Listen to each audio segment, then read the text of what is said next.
Good morning students, dear students.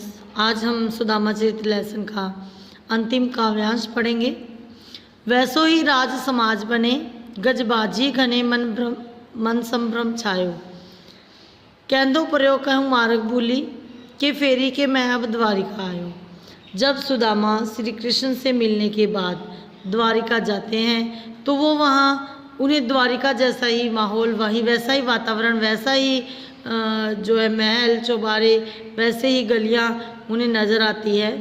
और उनके जो घर के आगे उन्हें गज मतलब हाथी और बाजी मने घोड़ा, कि उनके घर के आगे हाथी और घोड़े खड़े देखकर उनके मन में भ्रम छा जाता है।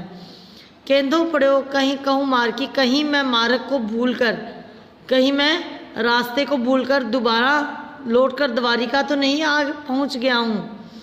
भोन विलोकी बे को मन लोचत, अब सोचत ही सब गाँव में जायो। भोन विलोचित कि अपने घर की जगह महल देखकर उनका मन जो है वो सोच में पड़ गया और अपनी झोपड़ी को ढूंढकर उन्होंने सोचा कि यहाँ तो मेरी झोपड़ी होती थी, ये महल कहाँ से आ गया। वो उन्हें भ्रम हो जाता है और अपनी झोपड़ी को ढूंढने के लिए वो पूरा गांव उन्होंने ढूंढ लिया। पूछत पाड़े फिरे सब सो पर, झोपड़ी को कहीं खोज ना कायो। कि वो सबसे पूछते हुए घूमते हैं अपने घर के बारे में, अपनी झोपड़ी के बारे में, लेकिन वो उसे कहीं भी खोज नहीं पाते हैं। कि वह टूटी सी छानी थी, कह कंचन के धाम सुहावत। कि कहाँ तो वो टूटा हुआ सा झोपड़ी होती थी और कहाँ अब सोने के महल शोभा पा रहे हैं।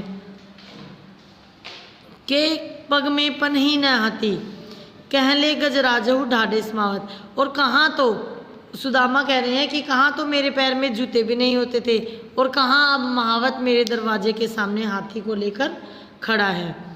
भूमि कठोर पे रात कटे, कह कोमल सेज पे नींद न आवत। कहाँ कठोर भूमि पे ही हम सो जाते थे, नींद आ जाती थी, और कहाँ प्रभु के प्रताप से हमें कोमल सेज पर भी, रेशम बिस्तर पर भी नींद नहीं आती है। के जुड़तो नहीं कौंदो सवा, प्रभु के प्रताप ते दाख न बावत।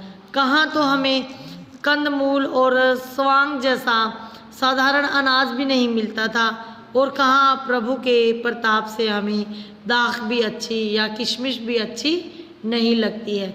ये सब श्री कृष्ण का ही प्रताप है। ये जो भी सुख समृद्धि, जो भी भौतिक सुख हमें प्राप्त हुए हैं, ये सब मेरे मित्र श्री कृष्ण की ही कृपा है।